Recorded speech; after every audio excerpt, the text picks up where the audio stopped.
Hey guys, Trevor here with Ecommerce Paradise, and in this video I'm going to talk about what we're going to go over in the content marketing and SEO module. So it's quite a big module.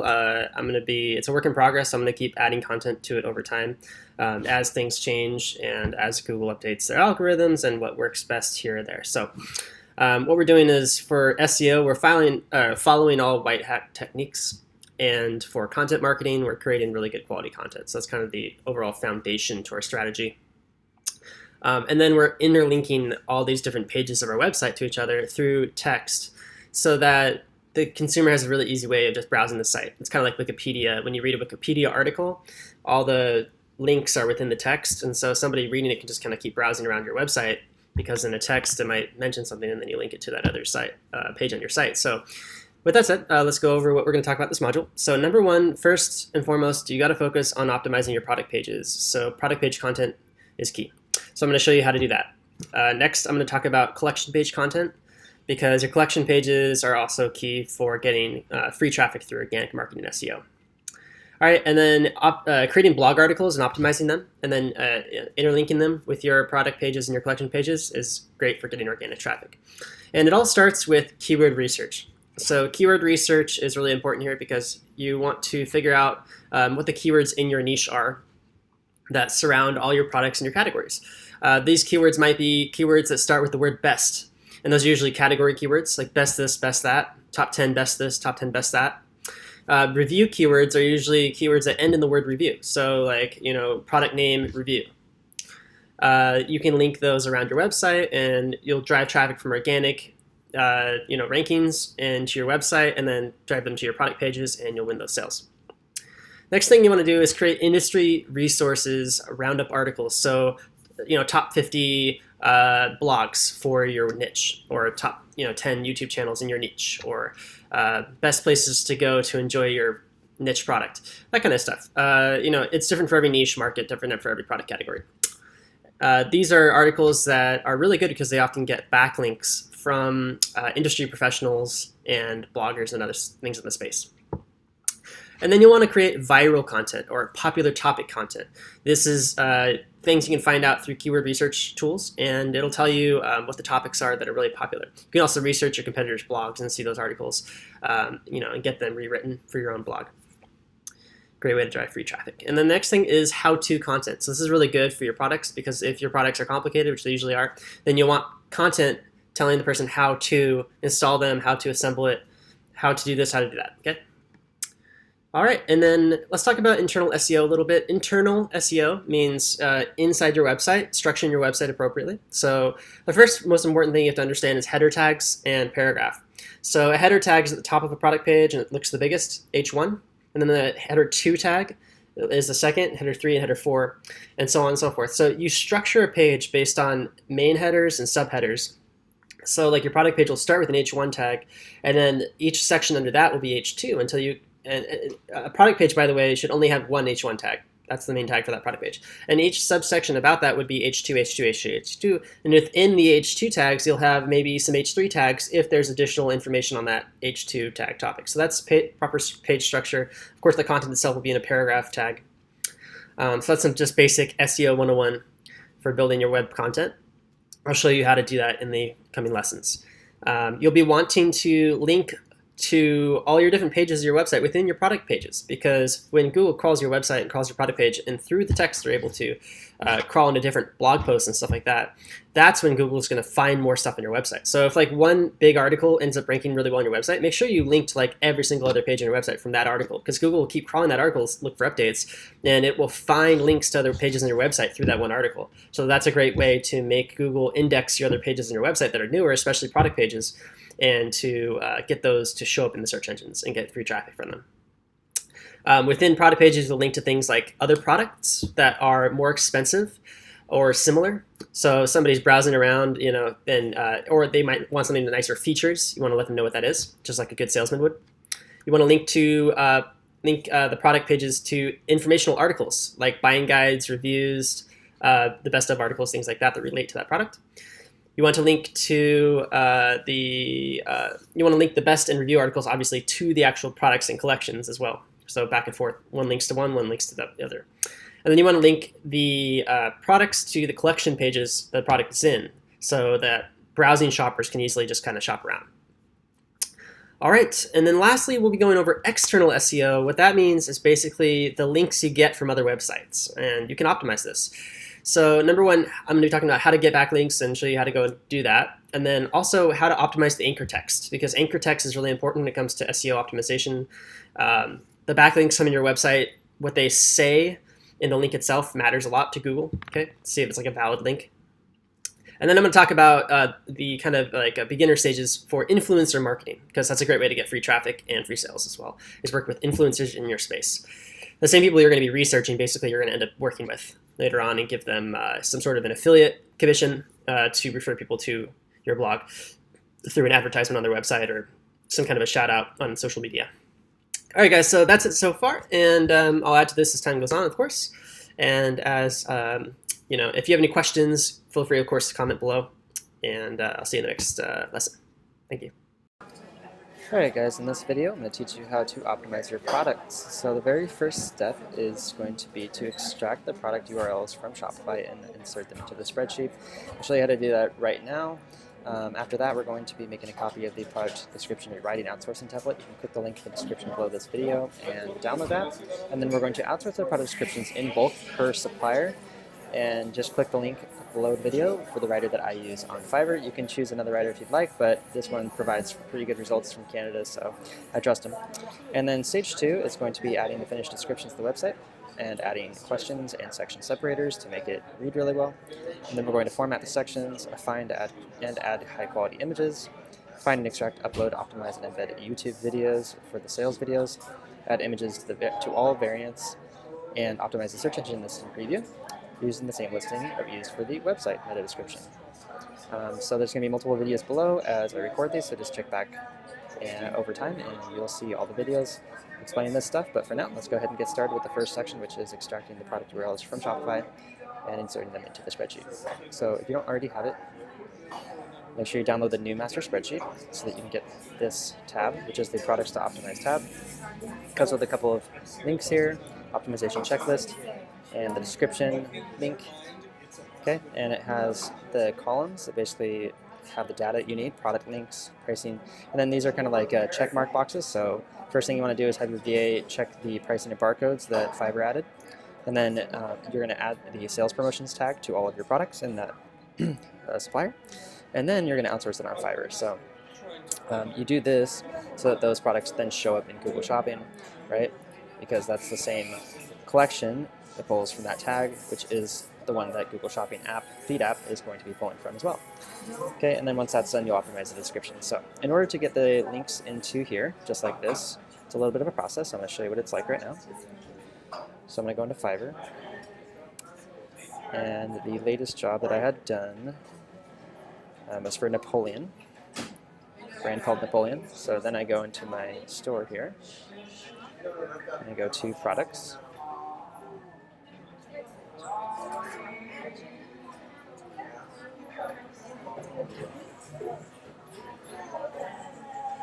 Okay, and then I'm going to filter by vendor, go down to the N, and choose Napoleon. And there's actually two I noticed, so I want to find out what the difference is and maybe combine the two if necessary before any of this happens.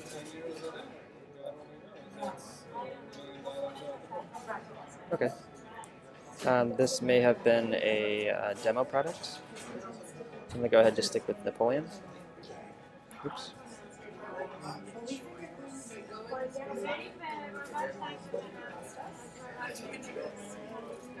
The Fiverr gig is getting better and better, so they shouldn't be making any mistakes, and this is how they did it, which is perfect. Alright, so first thing is first, go up to to export, and choose the one that says the products matching your search, and export the products. Okay, and then go to your email, and if you're using Gmail, it'll show up in your updates folder, and you just click that link. Okay, that'll download a zip file. Just open the zip file, and that will open up in a CSV, just double click the CSV. That should open up in, if you're using Mac, it'll open up in Pages. Okay, in the first section, here's what you want.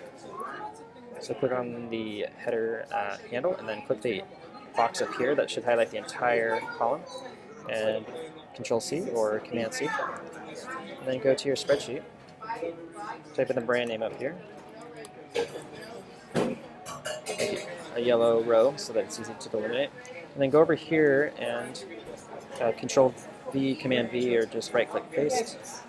Delete the first row so it comes up clean. And then what you need to do is just go up to the last one, or just type in the URL of your store right here. Okay, so make sure that when you're adding your URL in here, you actually say /products/. Okay, that's key. Just realized if you don't do that, then obviously it's going to have a URL error. That's a big deal. Alright, so I'm going to redo that really quick. And get that done here.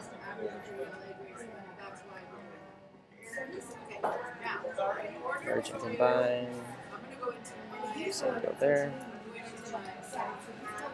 Okay, now same deal there.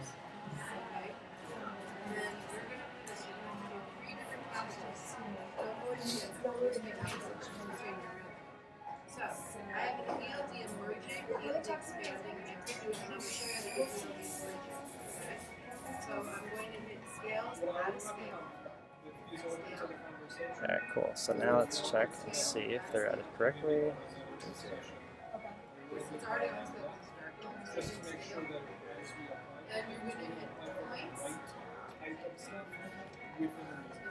There we go. Okay, now they're done correctly.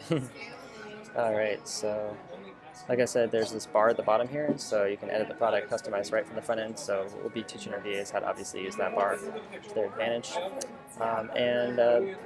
Let's see, so the next lesson is going to be on, we're going to be having, actually before we do this, we're going to be having the VAs go through and double check the pricing and barcodes and adding the sales promotions tag to those products. It's kind of important that you check the pricing and barcodes first, because if you advertise them below MAP price by accident, you can get in trouble with the suppliers. So you should definitely have them price checked before. So we're going to do that first, and then we're going to do this, and then we're going to do this. All right, and the last thing to do, you can actually go over here to Save Search and just type in the name of the brand and click Save. And what that's going to do is you can create a tab for that brand up top here. So it's a lot easier to search using tabs, right? And if they're approved suppliers, we're going to be probably accessing them quite a bit in the future. So it really helps to have these tabs up here. So that's it, guys, and we'll see you in the next video. Alright guys, in this lesson I'm going to show you how to add more unique and high quality images to your product listings. So it's really important that you understand that high quality images, especially unique ones, are really important because people are going to be buying off your website based on the image, not necessarily based on anything else. The image, the sales copy, and how much they trust you, and social proof of the reviews and all that other stuff. But they're going to be looking at the images like crazy. So you want to have lots of good images on your website. So if you only have one image of the product, like we have here on this one, then we need to upload more images to this product. We also need to optimize it a little bit more as well. So we're going to be going through that process right now, but specifically for the images. So let's see what this is all about. Yeah, only one image. So in order to do that, you can, number one, go to your supplier and ask them for images. And if they do, then great. If they don't, no problem. Maybe they have some on their website. It's possible. But you can also go to Google and find images there. So we'll just copy and paste the title of the product, which should include the SKU number, into Google.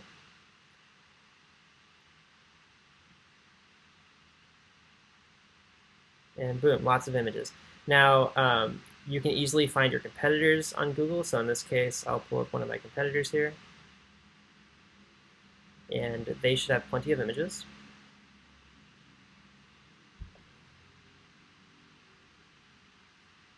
Which they do. They have lots of images. Great.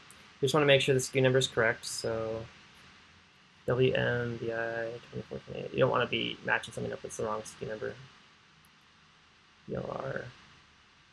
Yeah. Okay, so this is the correct SKU number. So now we need to be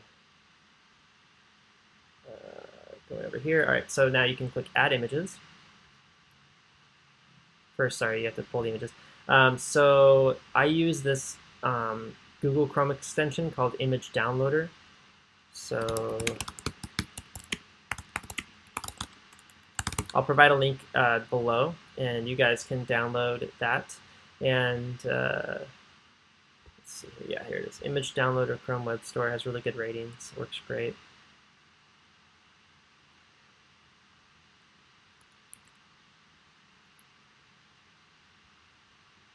So click the link below in the description.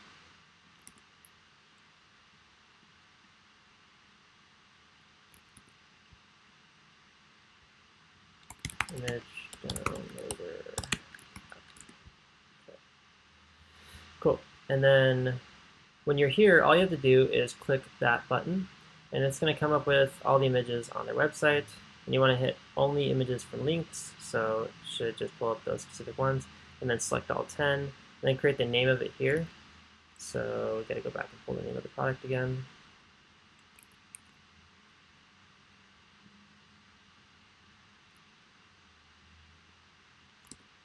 And what that should do is download them to a folder.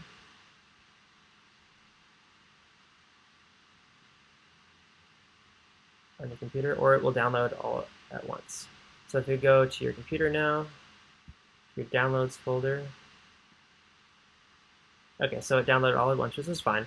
So what we're going to do is go to the product, add images, downloads, and we're going to upload all the images.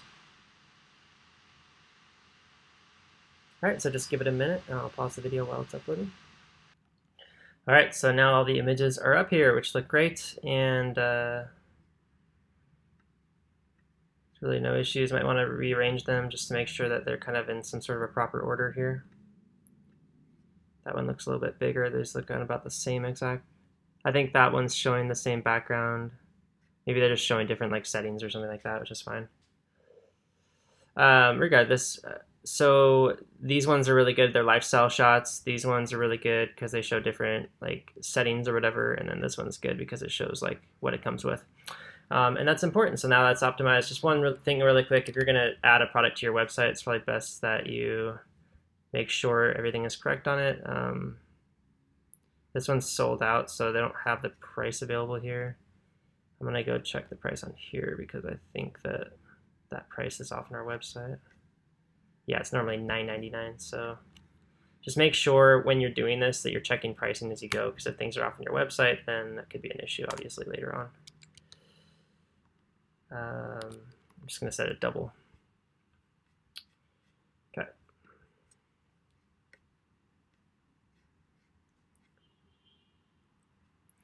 All right, so now that product is done. So you're going to have to go through and do this on every single product. It is a section in the spreadsheet. So under product optimization, there is a column for HQ and unique images. And so obviously, you know, every single one that goes through, you need to make sure that the description's rewritten, the description link, gig link is done, that then you go in and edit, format, optimize, and then you add the unique images, you make sure the meta description's done. Product manuals are added to the sales video, search text ad, Pinterest pins, Facebook shared. Alright guys, in this video I'm going to show you how to go to a supplier's website and rewrite some of their about content for the collection that you make for them. So this is important for the long run for SEO because you're going to be able to rank for their product name, or for the brand name specifically, so just make sure that you do that. Alright, so the first things first, I want to make a collection for their name. And then for the product main category, so the Bioflame Ethanol Fireplace is the name of it. And then I'm also going to choose the automation, so product vendor is equal to the Bioflame. And then I'm going to go here to the About Us, and I'm going to take some of this. Basically, I just take all of it. All right, and I'll be taking this and rewriting it. So let's see here. In 2000 developers, Bioflame changed the world. And you know, honestly, you just copy it and paste it. and then you can rewrite it from there. So in 2007, developers of Bioflame changed the world of home heating indoor fireplaces, which is the Bioflame line of ethanol fireplaces, into the world market. First, I'm going to separate it into paragraphs here.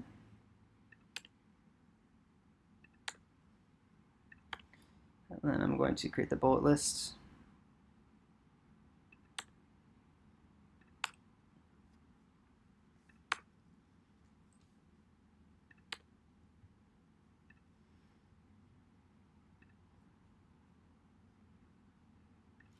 Okay, and then I'm going to look at it and see if I can rewrite it a little bit or just change things around.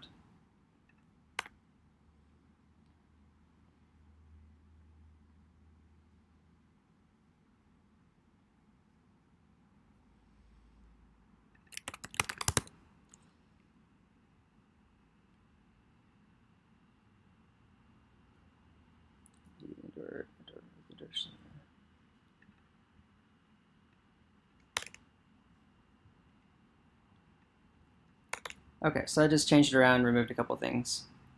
Create a design that required no venting gas lines, plugins, outlets, more heat inject, less waste, and no environmental impact, comma, immediately desired by home builders, shorts.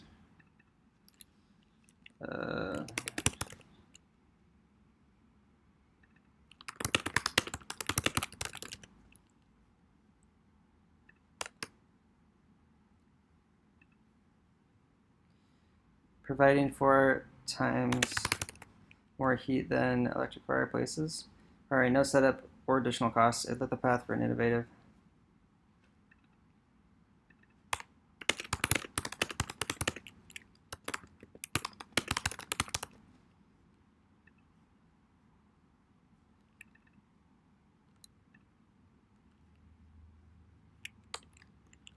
And then I'll add a little bit about us. So, direct is the best place, best online store to find the best deals on the Bioflame ethanol fireplaces.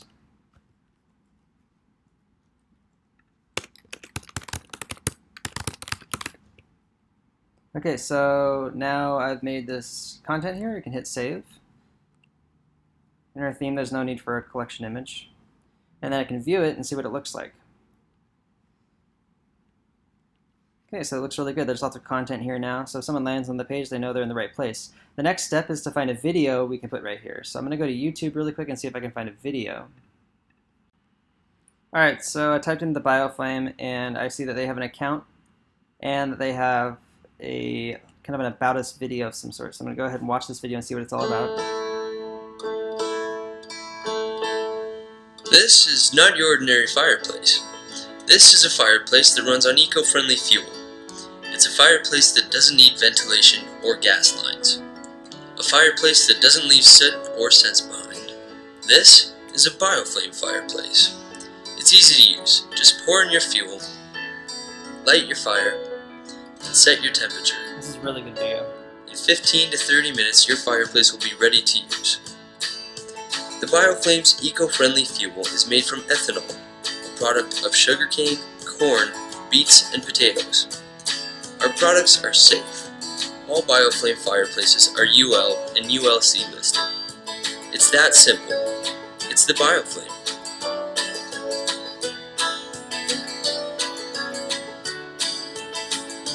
Cool, perfect. So go ahead and use that one.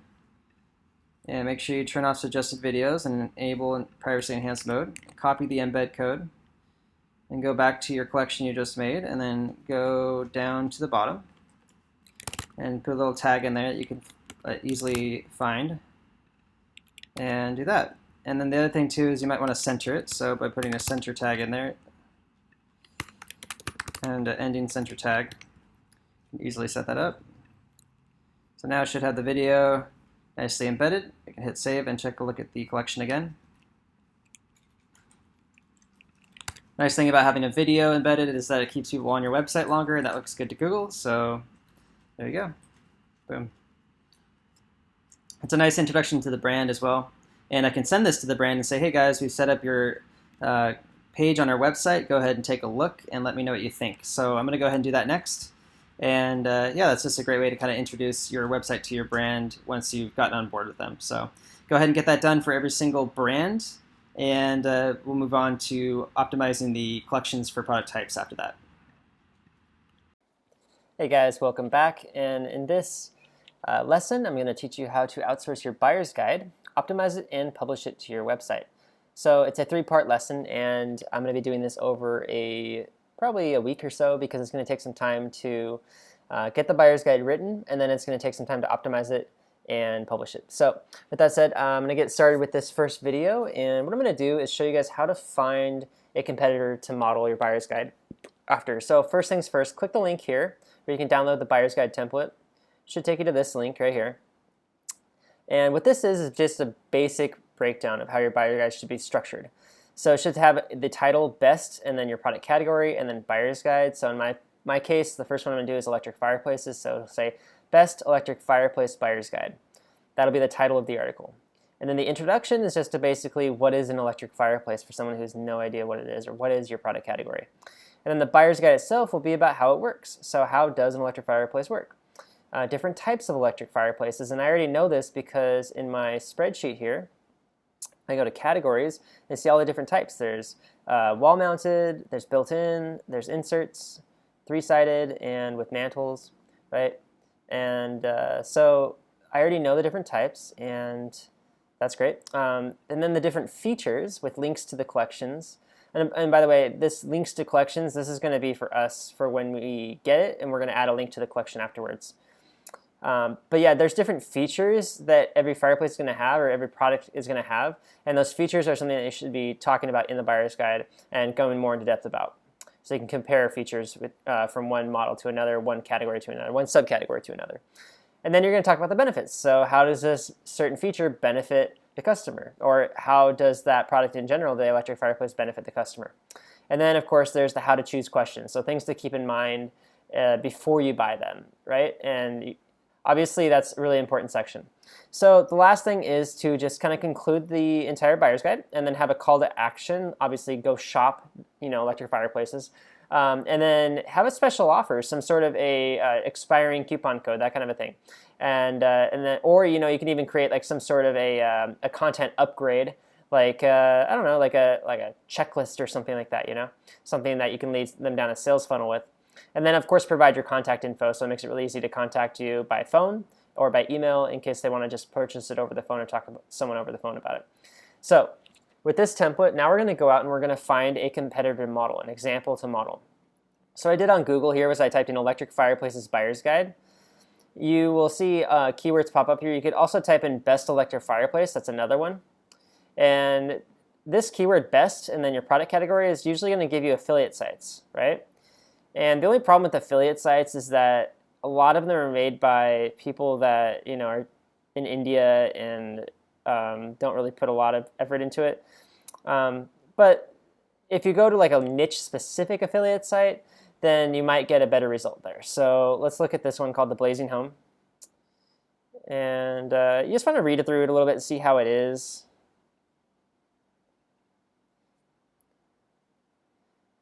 Yeah, it's all right. I don't like it. What I'm going to do is actually go ahead and check out our competitors. So you can go here to your spreadsheet and go to competitors. And then you can see all your competitors that you're modeling, the e-commerce guys. And you can kind of click on the first one and just see if they have a buying guide. Well, it turns out, of course, that I had already searched that keyword and they came up, Modern Blaze came up. So I'm going to go ahead and open that buying guide. But if you wanted to go on their website and just search their blog and go to shopping guides, that kind of thing, same thing goes for any of the other websites, cozyfireplaces.com. We could see if they have a buying guide or a shopping guide. Not all competitors will have shopping guides. A lot of them don't. And so you just kind of have to keep in mind that, and don't try to use a competitor that doesn't have a shopping guide or doesn't have a very good shopping guide. Resources, installation guides, buying guides, here we go, electric fireplace. Okay, so we can check out these guys' buying guide, see how it is. Buying guide coming soon, okay, so they don't even have a buying guide. And so they have a buying guide for each of their categories, which is great here. But I'm going to go ahead and model the one that's specifically to the electric fireplaces, right? So you just want to go and find, hopefully your direct competitor that you modeled in the beginning has a buying guide on their website. And if it does, great. Go check that out. If it's really good, you can model after it. If it sucks, don't model after it. Find something better. You can find buying guides all over the internet. You just use the keyword product category buying guide or best product category. So whatever that product category is, you replace it, obviously. And so I found this, and I like it a lot. Now, when you land on a website like this, you can just kind of click anywhere and then hit Command A or Control A, which selects all, and then copy. And then what you should do is go and actually open a new Google Drive document on your Google Drive, and then go in here and just paste in there. And that's what I did here. And so it pasted the entire article here, 33 pages worth.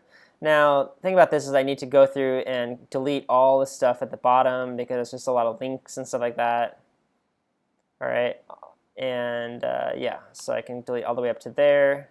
And then I can go at the top and delete all this stuff, all the way down to here. I can delete it. Okay, so that's the first step. And now we have a full buying guide, right? And I can actually, this one's really good, by the way, so I can give this one to my writer. And so I'm going to show you the writer now. And before I do that, really quick, I'm going to show you tools. If you go to tools here, you can see the word count, and that'll tell you the word count. Now, it's interesting how these guys wrote a close to 3,000 word article, because when it comes to SEO, that is proven to get you ranked first on the homepage. And they are ranked first on the homepage. If we go back, I can show you that again. They come up first for that keyword, electric fireplace buyer's guide. So whether or not that's getting a lot of keyword traffic is, another thing. And usually the best keywords get the most traffic, best this, best that. But regardless, we're going to go ahead and use their article because it is the best. And in the future, what we're going to be doing is actually optimizing it further, and we're going to be calling it, well, we're starting by calling it the best, this buying guide, but then we're going to call it the top 10 best electric fireplace buying guide in the future. We're going to update it, and then we're going to go through our store after the first few months and we start making sales and choose the top 10 best sellers, and then we're going to add that to that guide. But this is to start. We're just going to do the buyer's guide for now. And so this is the gig. So you click the link in the description. I'll have a link to this gig there. And yeah, this is it. I've been using this for a long time. It's really good. He's got 10,000 reviews, and I have talked to him a lot over the time, and it helped him improve his writing skills and the grammatical skills, and I have him using Grammarly now, which is a free grammar app. And so it works really good, and the work comes out great. So don't expect like a full final draft from these guys. You're going to get some sort of like a revised draft sort of, and you're going to have to go through it, and I'm going to show you how to do that, and you can optimize it by making sure everything is, everything's worded correctly, everything is structured correctly, and then adding links to it and stuff like that. So it's $5 per 500 words, and since we're going to have something around 2,700, we're just going to pay him for 3,000 words. And this is very inexpensive when it comes to content. Usually content can be up to like $20 for 500 words, or sometimes even up to $50 for 500 words. It's insane. So this is very affordable, and like I said, don't expect him to do like the most amazing content in the world, but do expect something that's good enough. And that's what we're going after here. You don't have to have the most amazing content in the world on your website. You just have to have something that's good enough. Most people are just going to buy your products on your website based on the product descriptions and the reviews on the product page. But some customers will go through the buying guides, and it will help you rank for SEO, and it will help you build your brand image better. So with that said, let's just get going forward with it. So I'm going to go ahead and order this for the 3,000 words. The way you do it is you hit continue, and on the order page, you up the quantity to the amount that you need. So if your competitor's buying guide is only 1,000 words, you just go ahead and change it to 1,000 words. That's fine. This competitor actually has a 3,000 word article I can model, so that's perfect. I'll have them model that. So 2 would be 10, 4 would be 20. So 6 is what I'm going to do for 3,000 words, so $30. And even though it's $27.50, I'm going to ask him to just go ahead and please add some more content, make it 30,000 words. So I'm going to go ahead and order that now, and I'll see you on the other side. All right, so I went ahead and placed the order, and I thought about it, and I think it's a good idea. I just wanted to let you guys know that even though we're outsourcing these buyer's guides, it's a really good idea to actually read through it yourself. I just want you to know, because you're going to actually get on the phone with people later on and sell these things, and it's really, really, really smart to have a full understanding of the products that you're going to sell, right? So read the buyer's guide and take notes and stuff like that. I mean, sit down and actually think about it and get excited about it. Like there's nothing more powerful than getting excited about the products you're about to sell. So for instance, electric fireplaces are really cool products. I learned a lot about them. They're really neat. They're cool to the touch, and they're only heated if you want to turn the heat on, which is really nice. And there's all sorts of cool ways you can make them appear, and there's different types, and you can mount them differently. And I was watching some how-tos and DIYs on how to install them. I was getting into YouTube, and like I said in prior videos, and it's just a really good idea before you go about just outsourcing and forgetting about it, that you actually inculcate your mind with the information regarding your products, because you really want to be able to understand them yourself. That'll help you get more suppliers. It'll help you get close sales with customers. It'll help you guide customers in the right direction. Later on, of course, when we start making money, we're going to be outsourcing our customer service as well in our sales to a Filipino VA. And with that said, though, you're going to have to train them still. So it's really good that you are still the most knowledgeable person about these products. So with that out of the way, let's go ahead and move on. So here they just want to know your subject or title, and we know that here by just taking that, copying it, and pasting it, and then replacing product category with your product category. So best electric fireplace in my case. If you have a particular tone or slant, tell me that too. So we want to have friendly and informative with the tone of a salesman that works for efireplacedirect.com. So that's the key here. I'll go ahead and put this into the buyer's guide template as well, because I want you guys to understand that that's the most important thing you can possibly say to these people for the gig. All right, because this matters a lot, that they understand that it's got to be friendly and informative, yet it's a tone of a salesman that works for eFireplace Direct. If you don't write that, they might think that you're just writing a research paper or something, and they might talk about them and just say, it's a good idea to go to an actual shop and buy them from a, what I mean? Like, that makes no sense for the website. So you have to tell them the tone of the person is a salesman that works at your website. Okay, and then from here, it's important that you give them this template, okay, and you tell them the example that you want to model, right? And let me just change this because this is on your guys' template, yoursite.com. Okay, and so we're going to go ahead and copy this.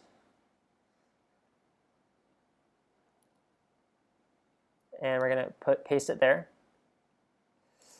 And the example to model is that article that I found.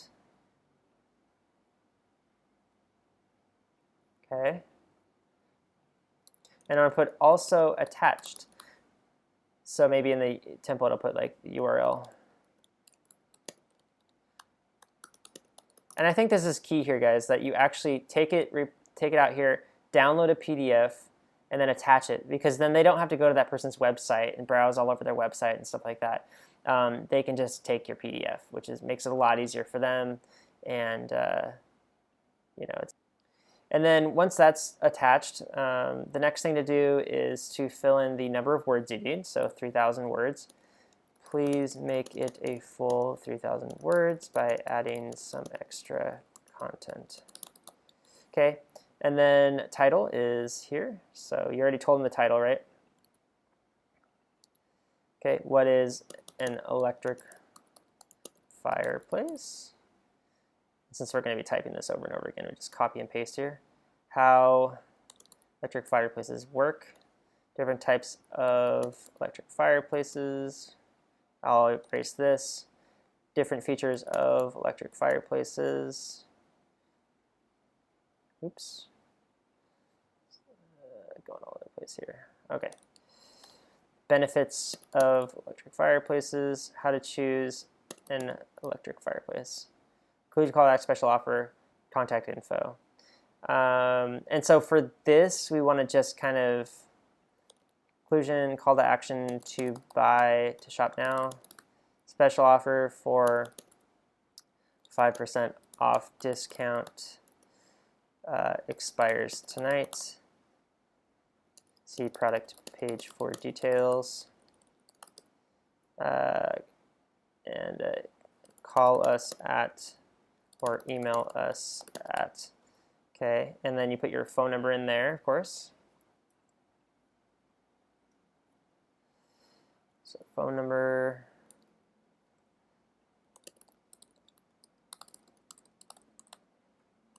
Okay, so hopefully this makes sense to them.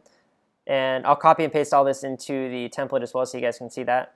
And this should get us the best results. It really should, because we're giving them all the information that we can possibly give them as to what we want in our buyer's guide. We're giving them an example to model, and of course the keyword to target. So this should be really good. Now, of course, you have the date that it's going to be done, which I believe here is, let's see, how many days is it? 3 days. 3 days from now is the 20th, so I'll be able to update this video on the 20th and go through the optimization steps of the article. So again, this is a $32 charge. You can go ahead to your bookkeeping spreadsheet, type in here the date is May, my time, 17th, 5/17, Fiverr, gig, electric fireplace buyer's guide, and put the, oops, just type 32. And then I'll take the link to that and insert a link. Okay, and that's done. So now I've recorded the cost of that, which is really good. And we're all set. So this is the first stage, guys. Now, I have another one I need to do. It's ethanol fireplaces, but you guys should definitely just have one. Now, the thing about this is that since I have multiple, I'm going to be spending more money, and that's another reason why I want you guys to start with one product category. It's because one product category is going to give you the least amount of startup expenses and the least amount of marketing expenses as well, and you'll also have a better time closing sales because you're a specialist website. So that's why I had to do that. Now, if you do decide to niche up and you have multiple product categories, that's fine too. Just understand it's going to cost a little bit more in the beginning. You have to buy multiple buying guides, and you're also going to have to spend a little bit more on marketing because you have more products in different categories to market on Google AdWords and Facebook ads and all that stuff.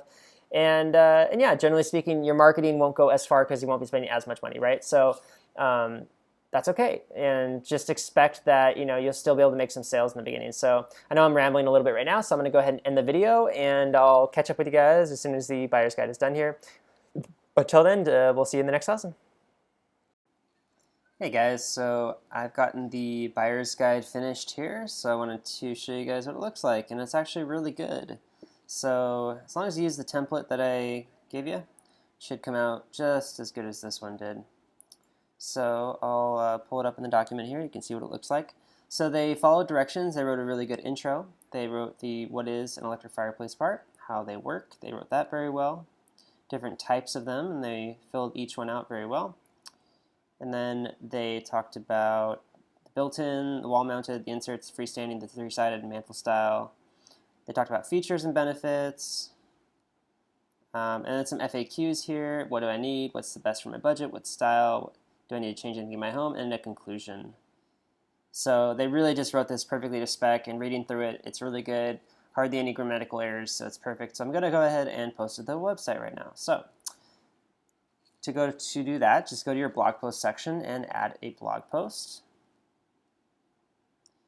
Okay, and then you can go here and take the title of it and copy that. Put that there. And then go here and basically go down the whole thing and hit copy and paste. Okay, and then each section here, you want to change this to be a header 2. Okay. And then if there's anything sticking out,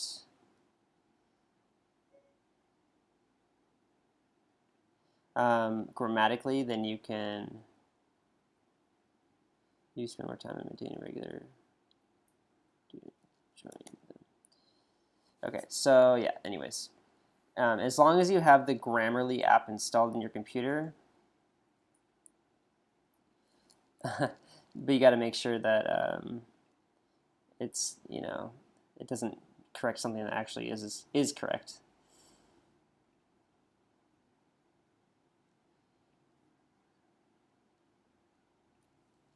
And little spelling issues and stuff like that too. Anyway, so take all the headers and make them H2s, header 2s. This is good for SEO and also is good for scanning and reading the articles. Okay, so just go ahead and go through your article and make these changes. Gonna want to do that. Oops.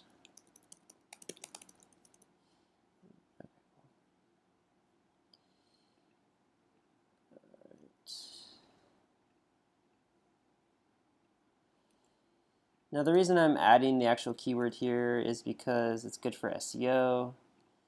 This one I don't need to do. Actually, I could do this.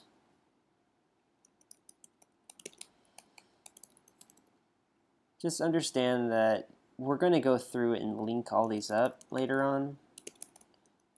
It's not that important right now per se, but in the SEO section where we're going to talk about getting free traffic and optimizing our website and stuff like that, we're going to go through and optimize all this stuff. We just want to get a buyer's guide up so that we look like we are the authority and we are competent in our ability to sell these things. Of course, in our email marketing as well, we're going to be adding this to one of the email flows, which is important, actually to multiple email flows.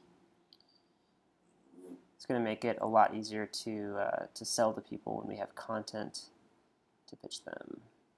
So header 2s are always the main categories of content, and then header 3s are going to be the subcategories of those main categories. So like we have an FAQ category, for instance, that's the 2, and then the header 3 would be each of those FAQs underneath those.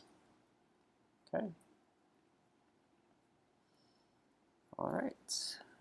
So go ahead and change the author back to you. Blog can be news for now, and click visible. Hit save. And once you get that done, hit view. Take the link. Actually, what we're going to do is fix this thing here, make it look cleaner really quick. So little tip there, do not use an apostrophe or it'll make the link look really weird. Okay, so now we should have a clean link. We'll take that link and we'll go to the pages on the website and add that link to the About page. Shouldn't take more than a moment. And to find the guide, you just Control Find and type guide.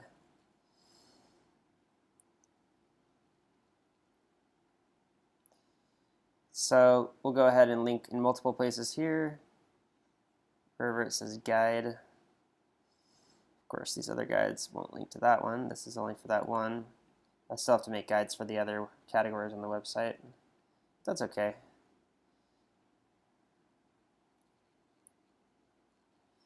Alrighty, there we go. So now we have that. Definitely more optimizations to be done here, but at least we got that done and it looks pretty good. So we have a nice long guide. Later on, we're going to be optimizing this by adding pictures and making a video for it and all that, but for now, it's really good, and it'll help people to understand what we're selling and to go ahead and go and purchase those products. So thanks for watching, and we'll see you in the next lesson. To teach you how to start a social enterprise with your dropship high-ticket e-commerce business. And the reason why we want to do this, generally speaking, is to optimize for conversions. And how that works is basically people are going to really love the fact that you're supporting a cause and you're not just about making profits. So let's get into it. First of all, what is social entrepreneurship? Well, according to Shopify, social entrepreneurship is basically doing business for a social cause, right? It might also be referred to as altruistic entrepreneurship, but generally speaking, it's a earned income model where you're still making a profit, but you have a cause that you're doing it for. You're not just doing it for yourself and to make a living, right? So some examples are Tom's, where the company, when they would sell a shoe, they would actually give one shoe away, pair of shoes away, to a needy child. And there's a few other examples here as well. But the key characteristics are that they can achieve large-scale social change. They focus on the actual change they want to make while earning money to support it. And they innovate, looking for a solution to the problem, and they use feedback to adapt and refine. This is a really big thing. Social enterprises, generally speaking, are completely based on this stuff. We're going to take the same concepts as social enterprises, the same characteristics, and we're going to create a model of that for a dropshipping business. That's going to make our customer feel as if we are a social enterprise, whereas we are not exactly what a social enterprise really is. We are just putting that into our business model as a reason for doing business, as behind our why, because people really love storytelling, they love stories, they love doing business with businesses that have more interesting stories to tell. So first of all, I just wanted to kind of call to your attention that there's people out there that do social enterprises that are not just regular Joe Schmo people. There's actually celebrities who became social entrepreneurs. One of them is this guy named Hugh Jackman. He founded a thing called Laughing Man Coffee, which is really cool. And this is what their website looks like. They source coffee from small farmers and stuff like that, so it's a really cool foundation. Jessica Alba founded The Honest Company, which makes a lot of really great products, and they give away a lot of products as well. Edward Norton has CrowdRise, which is really cool. It's a crowdfunding platform, and it's a great social enterprise. So how can you find a cost of support? Things you should keep in mind. Number one, it depends on your niche. Specifically, you really want to find a cause that's related to your niche. Okay, that'll make a big difference. It doesn't have to be like that. It could just be any cause, but generally speaking, if it has something, to do with your niche, then it will definitely have more of an effect on your target market from buying from you. Something that your target market can connect with that relates to it is the best thing. And here's an example. If your target market is married women aged, let's say, 24 to 45, like mine for the case study course, for case study site, and your niche is fireplaces like mine, then choose something like keeping the homeless people warm in the winter months. Some guidelines you should hold nonprofits to, because not all nonprofits are the same. They should be actively involved in helping their community. If their latest updates or impact reports were from 2 years ago or more, then they aren't actively involved, and you should not choose them to go with. Nonprofits are great companies, but they can also take on the effect of an influencer. And so you want to definitely be connecting with influencers as you're going to be growing, and we're going to be teaching you how to do influencer marketing. But one of the best influencers you can connect with is a nonprofit. So if they're not actively involved, then they're just not an active influencer. The funds that the nonprofits get from donations really need to be going towards the projects, not the management's salaries. I've seen some nonprofits where 95% of the funds go to the salaries and 5% go to the projects. Really, my guideline is that 80% of the donations at least must be going towards the projects. And I've seen some where it's like 85%, which is perfect. And you can check all that. As a 501c3 nonprofit, you can see their balance sheets. So definitely look at their balance sheets and make sure that's happening. And they have to be a 501c3 nonprofit, so you can write off your donations that you make in the future to your taxes. You can donate. You don't have to donate. You could just support them by raising awareness for them. But by actually donating them, you'll get more attention from them, and you might be able to actually get some sort of backlink from their website, or get a shout out on social media, or some kind of attention, or maybe even do like an interview with them or something. And the key is they really need to have a large and active social media profile on Facebook, because Facebook is going to be our main platform for marketing, and if they don't, then that sucks. It's not going to work out that well. So the social cause I researched first, and why I didn't choose them, I want to show you guys this. I found one called Warm Winters. It seemed to match my thing, my whole like wanting to warm homeless people up. But the problem is looking at their website, the last update wasn't made since 2016, which is 2 years ago. So it looks like they aren't doing it anymore. I really only want to work with organizations that are actively involved in their community. And so if that's the case, then that's it.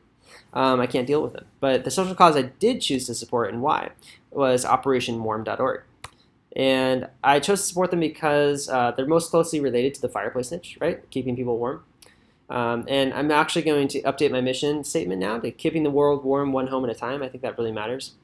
They also provide the ability to set a hands-off monthly donation schedule, as well as one-time donations. So I can choose whatever kind of donation I want. I'll also be able to set a low monthly donation to start, which I'll promote. And then I can set a per order donation for people who place orders over $1,000 on my website. This is going to be a whole long-term strategy I'm going to have, where if someone orders over $1,000 on the website worth of products, then what they'll do is they'll automatically be donating $20 or $10 or something like that to this organization. So it'll be kind of it'll be framed in the form of like a free gift. And so some people really like that stuff. I think it really does make a difference. In my case, I'm going to say if it's $1,000, I'll donate $20 to Operation Warm on behalf of the customer, and that's really not that much. When you're making $200, $20 is not that much, and it can make quite a big difference. Since I'll be making approximately $200 profit, like I said, $20 is justifiable, and my people feel like they're making a difference in the world by shopping on my website instead of the competitors. More examples of causes to support. Warm winters, right? That was the one that I showed you. Definitely not the best because it's an older thing, but it's just a great example of a cause. Habitat for Humanity, Save the Children is also one. The ocean cleanup is good if you have an ocean-based niche. If you have anything to do with the home or animals, you can choose the International Animal Rescue. That's a good one. And Laughing Man Foundation is good as well. If you just type these into Google, you can find them there, and I'll also provide links. So how to make the most out of the social cause support. I'll be getting more into this later, but for now, just want to go over that. You can contact their partnerships department after your first donation and ask them about partnering with them. Right, so they always are looking for new partnerships, and small businesses are a great way for them to partner and raise awareness. So you're the perfect target clientele for that. You can ask for a link on their website, or I guess blog post if they have a blog, or social media shout out, or something like that. If they don't respond or don't want to partner, you can consider choosing a different nonprofit to support. You can always switch, or just stick with them and do more work to promote their cause, and contact them back in a few months. See if they're interested in doing more at that point after you've made more significant investments. How to promote your support of the cause on your website is the most important part, and that's what I'm going to get into after this video here.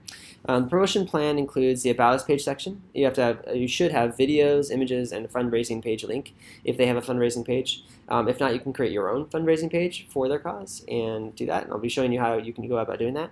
Add them to your FAQ section. Add them as a blog post announcing the partnership. Add that to the product page section where you'll be saying, hey, every order comes with a free donation to this nonprofit. Add them as a content in the footer of your website. Add a cart page reminder that you're supporting the cause with the order. And in the future, I'll be showing you how to add all this to the email marketing and social cause support video as well, creating one of those. So with that said, guys, we'll get into the next video, which will show you how to go about doing all this good stuff. And yeah, let's get into it. I'll see you there. All right, guys, in this video, I'm going to show you the Social Enterprise About Us page content template that I created, and I'm going to show you where to put it on your website. So you've identified the social enterprise you want to choose. I made this content template to make it easy to add their information to your website. Click the link in the description below the video and copy the template, and then go to your About page on Shopify. So you go to Online Store, Pages, and then About Us. And then scroll down to the section just below the Meet the Founder section before the Contact Us section. Hit a couple of enters in there. And then right about there, you can paste it in there. Now, first thing you want to do is highlight this part and make sure it's a header too. And then if you need to, you have to separate this content. Okay. Oops, didn't work.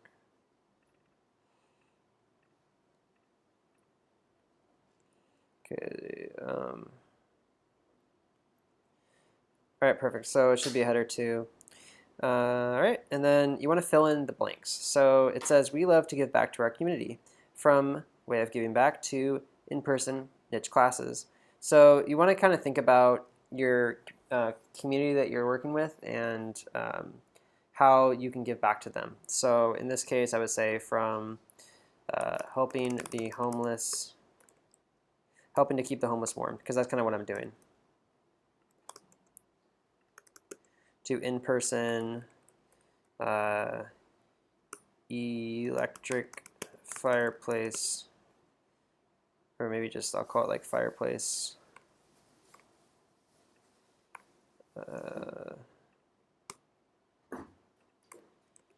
community classes.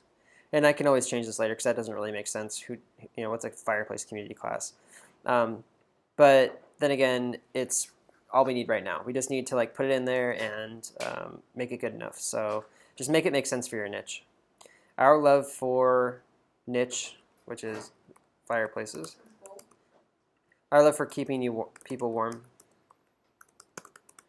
extends far beyond our local community. We want to help the world. We've partnered with the blank, which in my case forget the name of the nonprofit already. This is the nonprofit that I chose, Operation Warm. So going back to the website, Operation Warm, to help people in the USA live a better life with the help of providing coats for kids. It's amazing what a difference a coat can make to a person's life.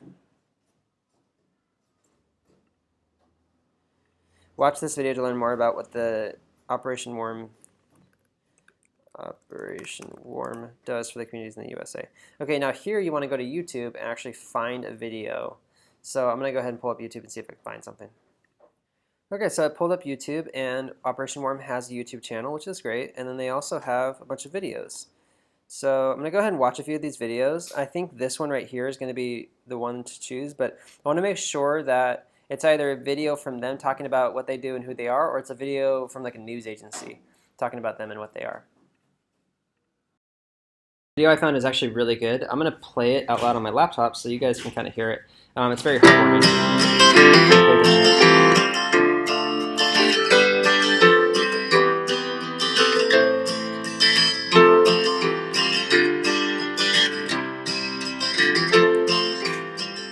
What we do is provide brand new winter coats, a variety of colors. These are not uniforms. They're brand new, and we believe that these children who we serve, who are in poverty, are not second-class citizens. They're thrown into this situation simply by being born, and we try to help them.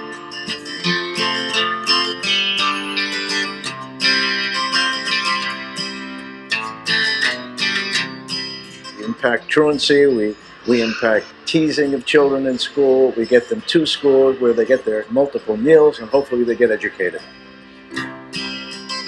What we did today is provide coats to about 1,200 children at the school here. So we organized this with a whole series of volunteers.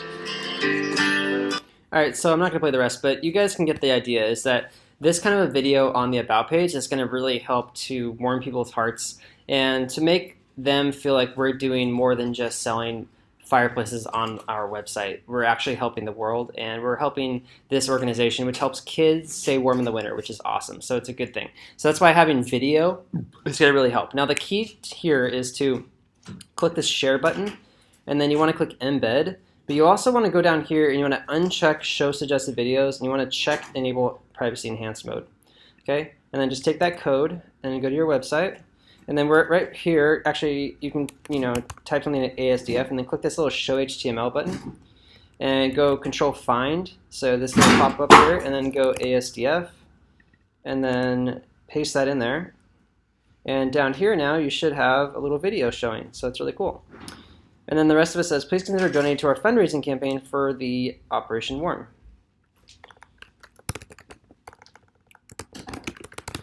All proceeds go to help the people of small communities stay warm in the winter. The children of impoverished, I would say, stay warm in the winter, get winter coats, and help themselves create better lives for their families.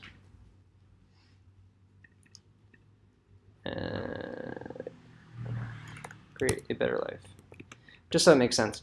And then instead of saying please consider donating to our fundraising campaign, the thing is that like later on what we can do is we can go down the rabbit hole of this whole situation, and we can create a fundraising campaign through a crowdsourcing website and do a lot of outreach that way. We're not going to do that right off the bat. Right off the bat, we just need this little section here in the About page to help us optimize for conversion. So instead of saying please consider donating to our fundraising campaign, I'll just say every order you make with us, or let's say we will donate a portion of the proceeds, or just we. Let's just say we donate a portion of the proceeds of every order to Operation to help. Or just two operations. We donate a portion of the donate a portion of our profits each month instead of every order to Operation Warm. So what I've done here is I made it pretty clear that what we're doing and how we're helping. Okay, so that's it, and that's all. And it's really simple. Like later on when I get into the SEO section where we're going to drive traffic in other ways and free ways beyond the paid traffic stuff, we're going to really get in here and optimize this. But for now, this is perfect. This is all we need. We just want to create this kind of feeling of goodwill and something that goes beyond what our competitor's doing. We're also going to later on be adding this to the product page to kind of optimize that as well and remind people throughout our funnel what we're doing here. But for now, this is all we need for now, and we'll go ahead and move on to the next step. We'll see you in the next video. Show you how to create an assembly resource on your website. Assembly is something that your customers will need to know because most of the products you'll be selling, depending on your niche, are going to require assembly, especially the big products. Assembly or installation, one of the two, and they both are about the same. So with that said, our competitor is doing an interesting thing, which we might follow along and do. They create a separate blog for each type of thing they have going on here, information-wise. So they have installation guides, instructions and manuals, maintenance, DIY projects, design inspiration, shopping guides. So we're going to model after them. I do like this idea. So to create a blog on your website, just go to blog posts. And before you can create separate blogs, you'll have to create separate blog posts. So we'll start by importing a few of their installation guides here. So let's just copy the title of that one. And we're going to create a blog post. Paste that in there. Oh, oops, I grabbed the link, not the title. Copy down here. Okay, and mark it as hidden. Hit save.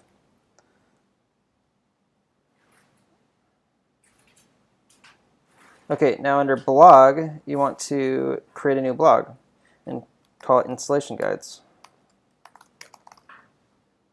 Hit save. So this will create a new blog on your website. You'll be able to go back to blog posts and go to manage blogs. You should have news and installation guides. And now here you'll be able to add more blogs. So I'm going to go ahead and extract all the different blogs they have and do something similar on our site. So just go to shopping guides, it's one of them.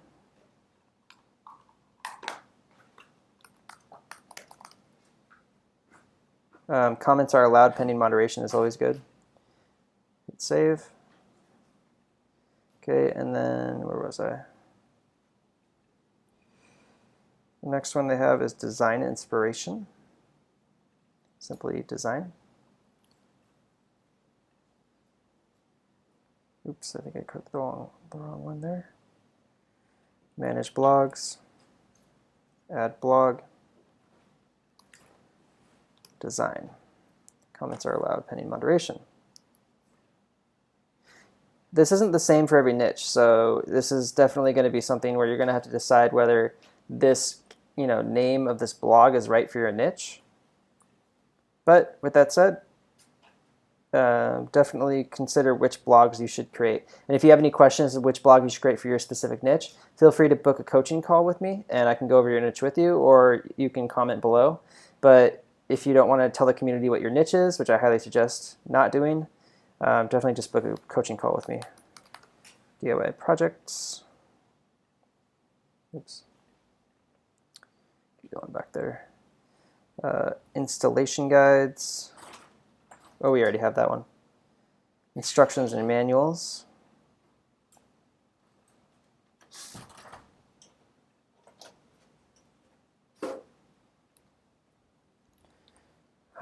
Didn't do it, so just type in instructions and manuals.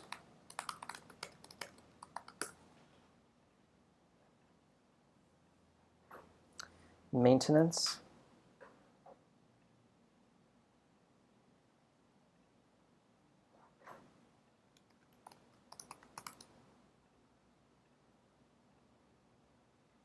Announcements and news, which you already have. Testimonials and reviews. So I'm going to see what they did here. This is more like supplier or brands news.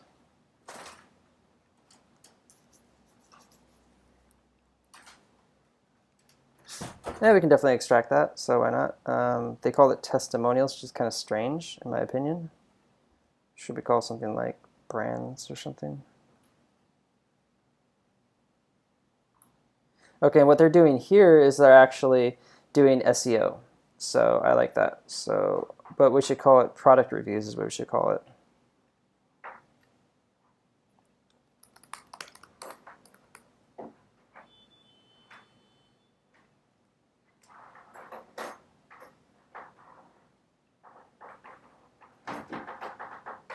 And I think the last one was that PR one.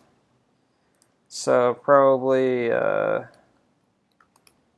brands.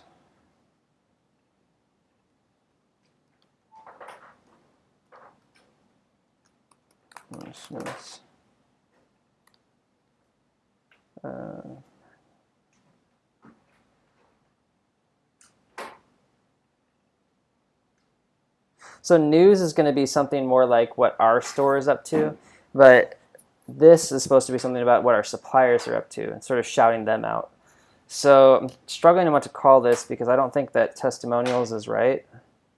Testimonials should be something that a customer of ours said about us. I want to dig into one of these and see what they do here exactly. Looks like they're basically just trying to target that long tail keyword here.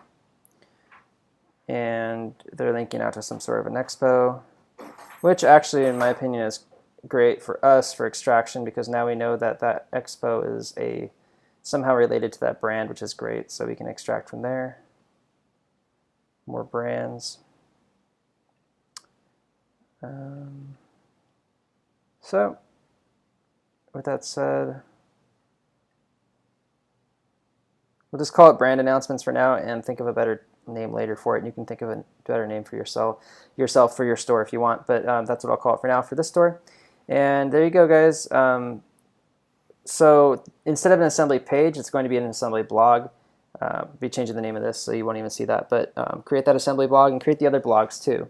Because blogs are a great way to share content within a page style, right? So like it won't be just a page, it'll be better structured and it'll show the newest content first, which is cool, so you can add new content over time and more newer content will show up later. So with that said, let's get on to the next section. All right, just wanted to make this quick video because I wanted to point out that through my competitor's website, I was able to find a expo for hearth, patio, and barbecue.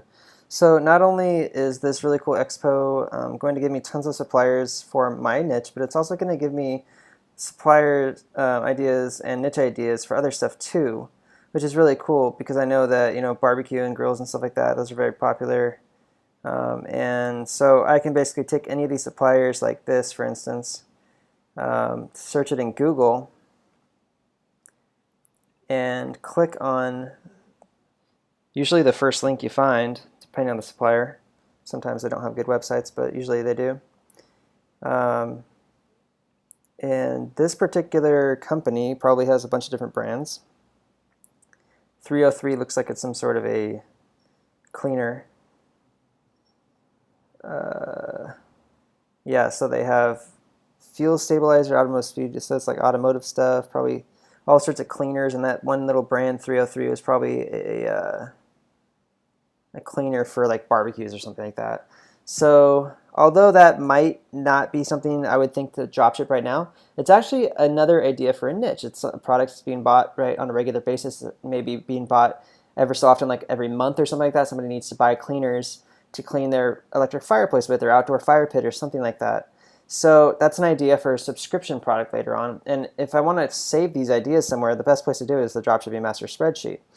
So I'm probably going to create a new tab now over here and call it subscription product ideas. And the idea here is that we want to just put ideas down, cleaners that we might be able to later on like source, private label, and offer a subscription product, or just do affiliate marketing with, or something like that too. So subscription models are great because they're recurring revenue. And recurring revenue can be a great core for any business, especially an online business, especially a dropshipping business, because dropshipping businesses are notoriously tough to separate in the marketplace and to get a higher multiple when you go to sell it later on.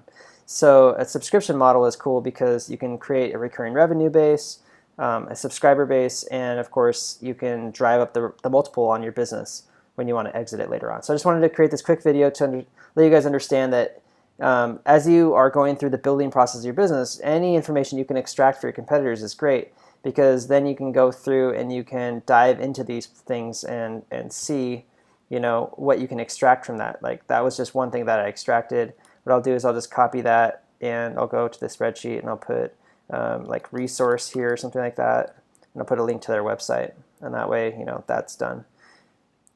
Okay, so I'm just gonna do the next one just for the heck of it, so you guys can see how you can do it. So AJ Manufacturing produces floor protection for fireplaces. Boom. So not only do I have a fireplace niche, but now I understand that floor protection is a thing. People obviously need to protect their floors. So there we go. What I could do here then is say categories. We could do something like other niche ideas, or like related. How about that? Related niche ideas. Floor protectors. And then I'll put a link to this website here. And that's pretty cool because now I have a product that potentially could be a great cross-sell opportunity for me. So imagine if someone's checking out on the website and they want to buy a fireplace and it sits on the floor, and it's a real fireplace, or even if it's not, maybe it creates heat and you just want to protect that wood floor from the heat that even some sort of an ethanol or electric fireplace would make, which I don't think would be that much.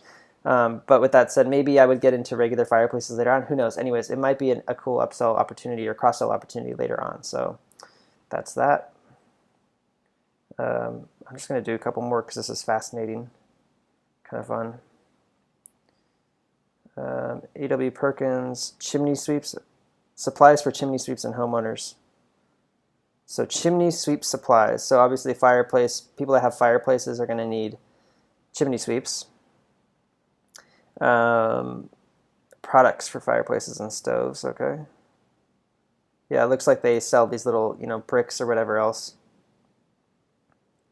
Who knows? Chimney sweeps, basically. So chimney sweep supplies. And like I said, part of this course is going to be showing you guys later on how to do Amazon affiliate sites as well. So if it's a product like this that's like really low and whatever else, I mean, who knows, maybe this is also a subscription product idea as well. In fact, this is more of a subscription product idea than it would be like a separate category or another niche on our website. So I'm going to add it to that column instead. Really, through your dropship store, you really should never do affiliate marketing, in my opinion. You should keep people on your store and give them an incentive to become your customer. Because with affiliate marketing, you're sending customers to other businesses, and you're not keeping that customer's information usually, generally speaking. Unless you're building an email list, which is how I teach you how to do it the right way, but you're still sending them to other businesses to become a customer. And so you want them to become a customer of yours, sell them something directly. So if it's something like that, you could do that through affiliate marketing as well. But subscription model is always better. Just keep the customer yourself. So that's an idea there. It's a lot easier to go wider within an affiliate site than it is to go wider within a dropship store. Within a dropship store, there's a lot more hassles with going wide. Although it's definitely easier to scale than if you had like a physical storefront, you still have to deal with all the additional content, the additional customer base, the additional segmentations in your marketing, in your marketing efforts and your marketing campaigns. So with an affiliate site, you're usually going for SEO traffic, and SEO traffic is from organics. And Google will just determine that based upon your site structure, which I show you guys in that course as well. I'm kind of rambling on now, but just wanted to explain to you how easier it is to go wider within an affiliate site than it is to go wide within a dropship site. You don't really have to do as much stuff. So Hearth and Home, the voice of Hearth Barbecue and Patio Industries. It seems like it's actually a newsletter or some sort of a magazine.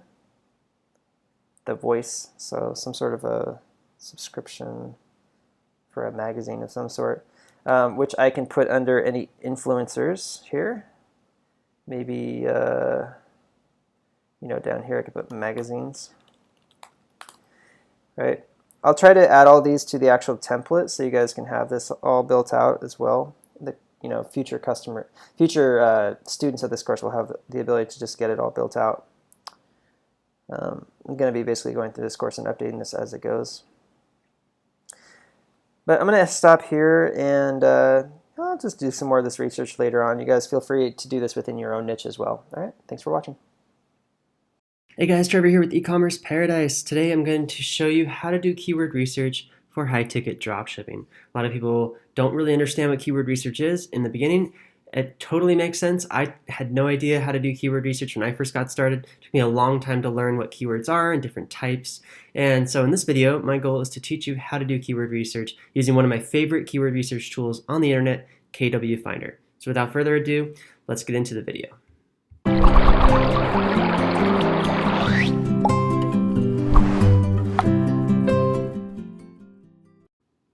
Alright, so first and foremost, before you get started with your keyword research, go get my free niches list at ecommerceparadise.com/99niches. Link will be in the description below.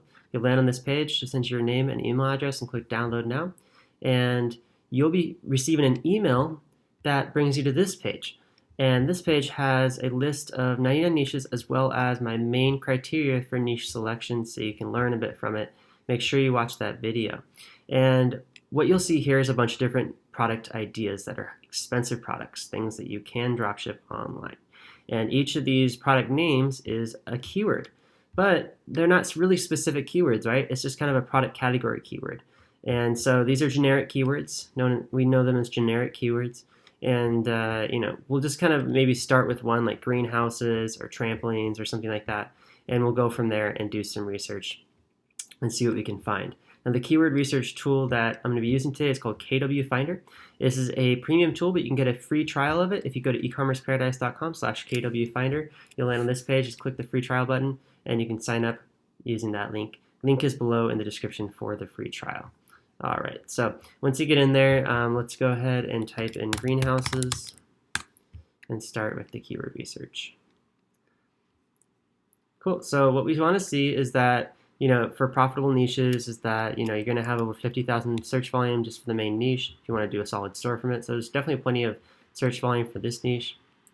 And you'll see here by searching from top to bottom of search volume alone that the next one down is greenhouses for sale at 38,500. Okay, and then there's small greenhouse. So that's a little bit long tail keyword. It's a little bit longer, right? Because you have that greenhouse generic keyword, and then you have small. So it's a specific type of greenhouse. Then you have greenhouse kits. Mini greenhouse, which is kind of similar to small greenhouse. Greenhouse plastics, so plastic greenhouses. Do-it-yourself greenhouse. Lean-to greenhouse. How to build a greenhouse. So what I would do is I could have a website based just around greenhouses. Okay, and then I would optimize the main store with lots of keywords for greenhouses for sale. And then I would create these collections as categories: small greenhouse, greenhouse kits, mini greenhouse, greenhouse plastic, DIY greenhouse. These are keywords that are getting search volume already in Google. So what you're going to want to do is work these keywords into the content of your website. Because when Google sees that these keywords are in the content of your website, they're going to be more likely to rank those pages for you for those keywords. Now look over here. You'll see keyword difficulty. This is actually a ranking algorithm that decides how difficult it will take for you to actually rank for a keyword. So as you can see, for greenhouses, it's very difficult. You have ranks, sites with link profile strength of up to 71 in the search engine results. And by the way, SERP stands for Search Engine Results Preview, Overview, and Search Engine Results Page. And so, you can see the first 10 here, that's the first page of Google, and then the next 10 down. But by the time we get to the second page, you start seeing how there's some lower link profile sites ranking. And these are the ones that you will be targeting to take out for those particular keywords because they're such low profile, right? All right, now if you look at greenhouses for sale, it shows you a different picture. It's a little bit less competition, okay? Even further down, small greenhouses, the longer tail the keyword gets, generally speaking, the less competition there will be for it, just because there's not as many people trying to rank for that shorter tail keyword, longer tail keyword. So going down, we'll look at greenhouse glass, heater, okay, that's like an accessory or whatever. Indoor greenhouse is a type, portable greenhouse is another type. So you want to, each of these will probably be collections on your Shopify store, and you'll want to make sure you name the collection after the most highly searched after version of that keyword, okay? So, if you have the option put indoor greenhouses or indoor greenhouse, you'd probably want to have it say indoor greenhouse, just because it would rank it better. Now, Google knows the difference between greenhouse and greenhouses, so you could just call it greenhouses, but that's okay, doesn't matter. So there's hoop house. I don't know what that is, but that's interesting. It's a different type of, greenhouse, which is cool. Polycarbonate greenhouse, greenhouse supplies, Polaram greenhouse. I don't know if that's a type of greenhouse or a particular brand. It might be a actual brand of greenhouses. And, well, all we have to do to find out is just click one of the links on the search engine results page to find out. Is this a brand of a greenhouse, or is this a type of greenhouse? I think Polaram greenhouses is a particular brand, but I'm not 100% on that.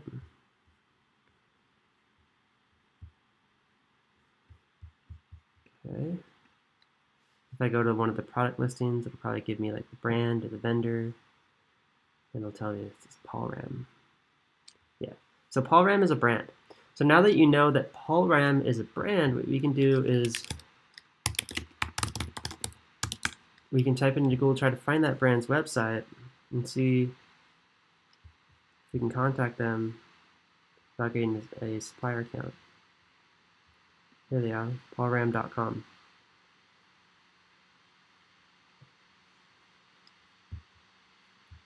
Okay, so that's the supplier's website. You can contact them without getting an account. Greenhouse design, that might make for a good blog article.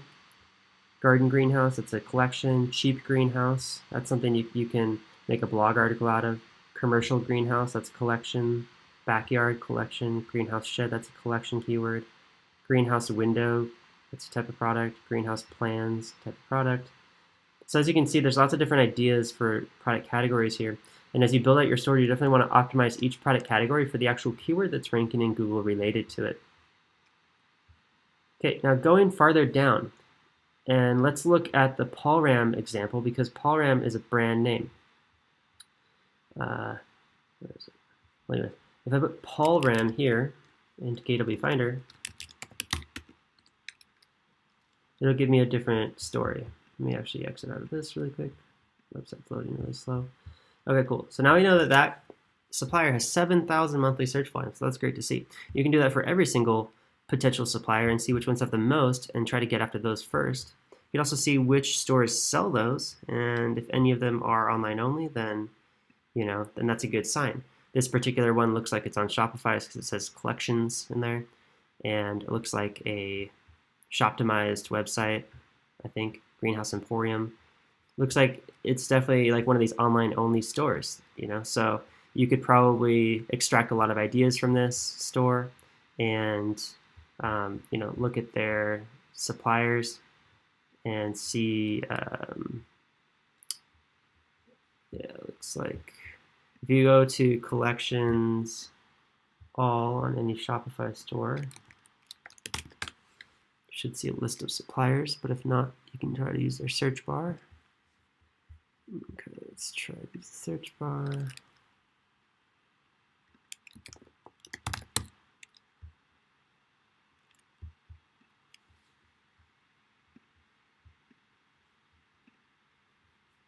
Okay. On their website, they don't have a drop down of menus. Oh, they do. Never mind. It's under brands here. So you can see all the greenhouse brands that they carry are right here. And those are right there. And you can reach out to these brands, look them up online, reach out to them and see if you can get supplier accounts, okay? And if you plug each of these into KWFinder, you can see the search volume of each one, and that'll tell you, how much those, how popular each brand is. Okay? What's another one? So when we know that there's Polaram greenhouses, we can search one of the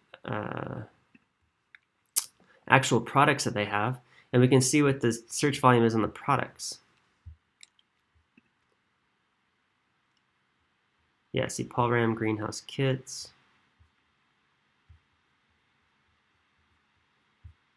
Looks like they have sub-collections built into their website, which is kind of cool. All right, so here's an example. So Polaram hybrid, 6 foot by 10 foot, hobby greenhouse HG5510. This is known as a long tail keyword. This might not be the most optimized, but it's a long tail keyword. It's the brand name plus a generic name plus a SKU number or model name. Okay, so that's usually how we put together these product listings. It's a brand name plus model name plus generic keyword plus subgeneric keywords plus SKU numbers. And you can take that and either type it into Google or type it into KWFinder and see if it's got any search volume, and if it doesn't have direct search volume, what are the other people selling that product? Sheds for Less direct, Kit Superstore, Greenhousely. It's another Shopify store, so I'll pull that up. Okay, and so you can see all the different Paul Ram products that they sell. So now they're on multiple stores, so that's a pretty good sign that, you know, this might be a really good niche to get into because you have a couple of stores, not too much competition, and, you know, lots of suppliers available to sell. Okay. All right, so now that you know how to look up, you know, long tail keywords, just understand first and foremost that the specific SKU numbers are going to be really cool to target for traffic. So if somebody's looking up that specific SKU number in Google, and you can see here it even has 20 search volume with only a KD of 13, right? And what should be ranking is the actual product page for that particular product. So people, when they searched in Google, the results are going to go straight to product pages, okay? And these are the kind of low-hanging fruit that we want. People that already know what they want, they're just doing research really to find the store with the best offer for that product, okay? And when they find that offer, that store, then they'll probably purchase from that one, the one that has all the different accessories and add-ons that are possible, and they'll go ahead and, you know, get 10% off or whatever and be perfectly happy. Okay, and that's kind of how this stuff works. If you can target these long tail keywords, specifically the SKU numbers and model names, the brand names, and know how to target the generic keywords as well within your collection pages and your product pages and all that, you're going to do really well. Okay, that's how you should do keyword research. You should use it to start your site for research and also use it to optimize your site as time goes on. Okay, and you can get tons of other ideas here using KWFinder as well. That's why I like this tool so much. It doesn't just show you the search engine results preview. What you can do is you can take the website, your competitors, and you can plug it back into here under search by domain, and then it'll tell you what keywords that they can find on that website, if there's any. Here we go. So Rhino greenhouse, and let's just go by search volume. Potato planters. Okay, so we know like one of the most highly searched keywords on their store is potato planters, not even a greenhouse. That's really interesting. So if I go back here, I'm gonna try to find potato planters on their website. Let's see, outdoors and more.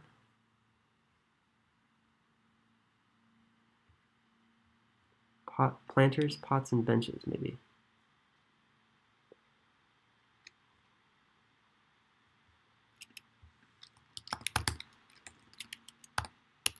Potato planter.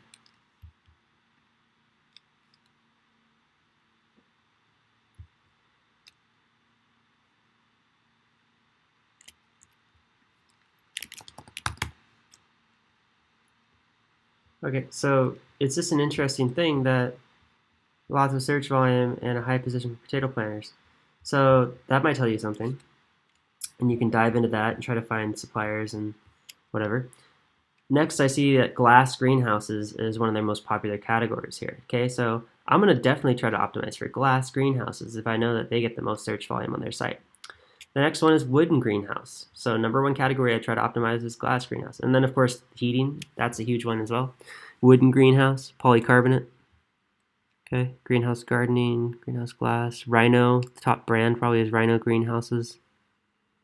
Tabletop, solar fan, solar powered. So you get a lot of good ideas here from different ideas, know like which things you can optimize for, okay? And that's gonna give you a huge heads up. So the next thing you can do under here with KWFinder is you can use tools like their SERP Checker, SERP Watcher, Link Miner, and Site Profiler. Okay, and if you want to rank for SEO and get backlinks and stuff like that, Link Miner is really, really cool. So if we don't, these guys obviously are already kind of ranking organically for some stuff. Let's go ahead and see what keywords they're ranking for, or what backlinks they're getting. So all you have to do is find backlinks, and you'll see these are the backlinks they get, and the link strength indicates the power of the backlink. So this is the strongest one. It's exactgo.com/retailers. So that's probably one of their suppliers, and it's probably like a distributor or something like that lists all of their retailers on their website. That basically gives them a backlink, and they've been around for a while. So, yeah, definitely a supplier. That might not be too hard to get. How to build a greenhouse free plans. That's interesting. So they may have done a guest post here or something like that. Let's find out.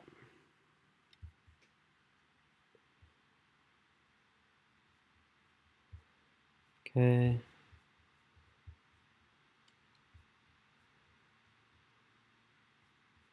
Amazon. Now if we just kind of control find and type Greenhouse Emporium, nothing comes up. It might not even be a link. It might be like a comment that they left or something like that, that's possible. Let's see.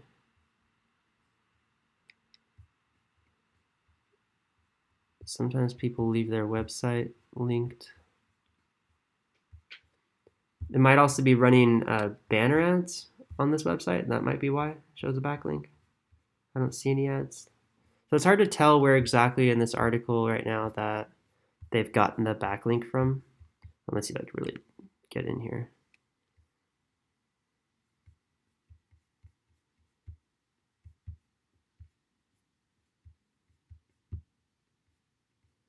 Let's see.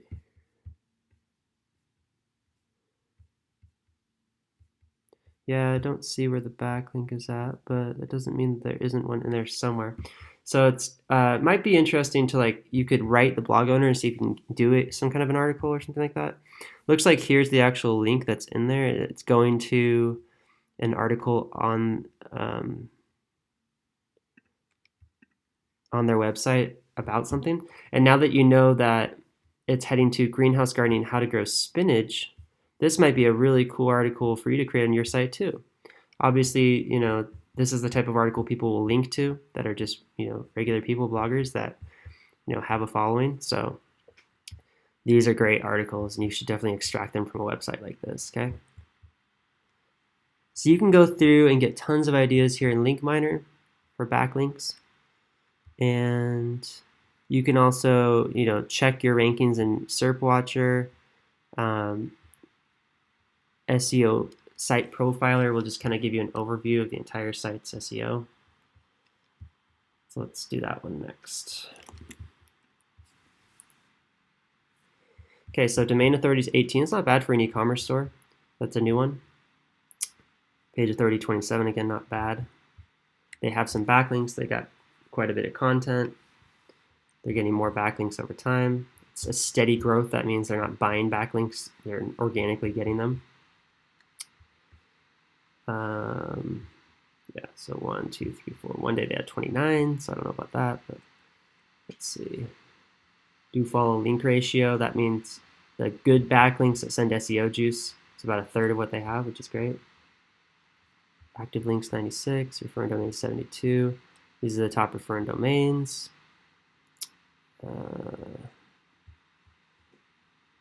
Survival blog. They got themselves on some coupon sites, which is cool. That's smart.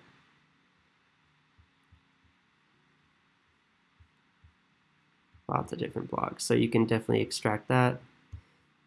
And yeah, so obviously they're using different types of anchor text. And this will tell you what their top content is, which is actually really cool. So they have a blog post here about glass versus polycarbonate greenhouses, and that's really great. You can see that that gets the most referring domains, so that's something that tells you, that's a blog article you should definitely extract free DIY tabletop greenhouse ideas, greenhouse gardening, how to grow spinach, it's free trying the best food prep sprayer method. Yeah, so lots of cool stuff here. These guys are doing a great job. I think it's awesome. So yeah, guys, that's pretty much it for keyword research for high-ticket dropshipping. We explored all the different things between, your top of the level short tail generic keywords, and then your a little bit more, longer tail specific generic keywords, different types of greenhouses, for instance, conventional greenhouses, Victorian, all that stuff, the ones we found in the KWFinder that have the search volume. We explored, how to do search volume for brands and supplier keywords, which is really good. There's also supplier sub-generic keywords like Montecito, glass greenhouses, that kind of a keyword. You can target those in a particular collection if you want. And then we explored long-tail keywords, which are the product-specific keywords, the SKU numbers and model names, which are really good because that will give you the best kind of traffic that you can possibly get on a website for e-commerce. Okay, and and then we explored our competitor sites, and we found that they have a ton of blog articles, and we know that we can extract the ideas of those blog articles, and we can extract the keywords, and we can create content that's better, and then more content basically in the blog post, and maybe make videos even for it, that kind of thing, like enhance upon what they've done. And then we also explored the same backlinks that they have so that we can try to reach out to the same people and get those similar backlinks somehow. And then we explored, different ideas for promotions, which is like getting on coupon sites and stuff like that for backlinks, okay? So lots of cool stuff here. Keyword research and SEO and backlinks, they all kind of go hand in hand together. It all is part of the bigger picture of things. And, you definitely should not just focus on this stuff, but you also should focus on paid advertising. But understand that doing keyword research, doing all this content is going to enhance your profitability with your paid ads. So I would definitely do them both at the same time. Don't skip or one or the other, but do them together so that your site grows really profitably in the long run. So I hope you guys enjoyed this video. Definitely go get my free niches list at ecommerceparadise.com/99niches. Alright guys, I really hope you enjoyed this video. I hope you understand now better how to do keyword research for high-ticket dropshipping. Go out now and improve your website, improve your business with it, and create content. That's my best advice. Content is king. People love content. People read and engage in content, and it will get them to stay on your site longer. It will get them to know, like, and trust you more, and it will get them to buy from you. It will also get other people in your niche to actually link back to your website as well, which will increase your SEO rankings, which will help with, content will help with your ads as well. Everything's going to help together, and all around, you're going to be able to do all sorts of more stuff with it. You can use content in the same content in your website, in your emails, and email marketing is great for free traffic. So you can do tons of stuff, and keyword research really is the foundation of all of this. And it's also the best way to scale your website as well, is to keep doing research and keep optimizing your store with keywords. All right, guys, so when you're ready, go get your free trial at KWFinder. It's ecommerceparadise.com/KWFinder, and the link is below. And when you're also ready to really get going with your high-ticket dropshipping store, whether you've started yet or not, you can enroll to my high-ticket dropshipping masterclass, okay? Go to ecommerceparadise.com/masterclass for more details. Make sure you subscribe to the channel and comment below and let me know if you have any questions. I'm always happy to help answer all the questions myself. And if you want to email me directly, I'm Trevor at ecommerceparadise.com. Follow Facebook, Ecommerce Paradise, and follow Instagram at Ecommerce Paradise. And I will see you guys out there. Take care.